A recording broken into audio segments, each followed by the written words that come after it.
নমস্কার, কেমন আছেন আপনারা সবাই? আশা করছি ভালো আছেন। আজ চলে এলাম একটা রেসিপি নিয়ে। আজ বানাবো পালং পকোড়া।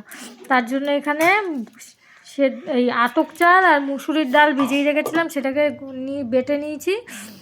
আর ওখানে নিয়েছি পালং শাক কুচি, লঙ্কা কুচি, পেঁয়াজ কুচি। আর এটা একটু আধ ভাঙা করে, পুরো একেবারে মিহি করে বাটিনি। আর কড়াই গরম হয়ে গেছে, কড়াইতে দিয়ে দিচ্ছি তেল। আর এই চাল, ডাল, পেঁয়াজ কুচি, কাঁচা লঙ্কা, লবণ, হলুদ, সামান্য একটু মিষ্টি দিচ্ছি, মানে চিনি দিয়ে এটাকে ভালো করে মেখে নেব। আর দেবো একটু বেসন।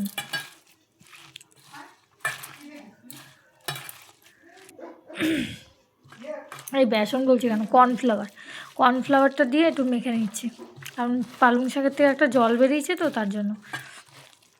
এটাকে ভালো করে মেখে নিয়েছি। এবার এটাকে গরম তেলের ওপর ছোটো ছোটো করে ছেড়ে ভেজে নেব। খেতে না দুর্দান্ত হয়েছিল, ক্রিস্পি। এটা কিন্তু চা, কফি বা ডালের সাথেও কিন্তু খুবই ভালো লাগবে। আপনারা ট্রাই করে দেখবেন। আমার ভিডিওগুলো যদি আপনাদের ভালো লেগে থাকে তাহলে অবশ্যই like, comment, share and subscribe করে আমার পাশে থাকবেন। আর এটাকে ছোটো ছোটো করে ভেজে নিচ্ছি কিন্তু।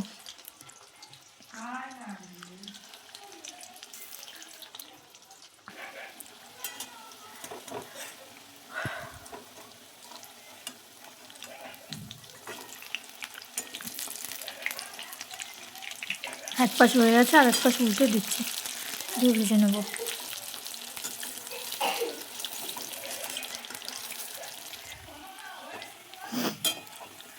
কেমন হলো আপনারা জানাবেন। Like, comment, share and subscribe করে কিন্তু আমার পাশে থাকবেন।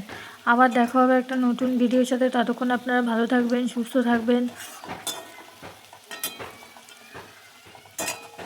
খুবই সামান্য একটি ছোট রেসিপি। আজ তাহলে আসি, টাটা, বাই বাই।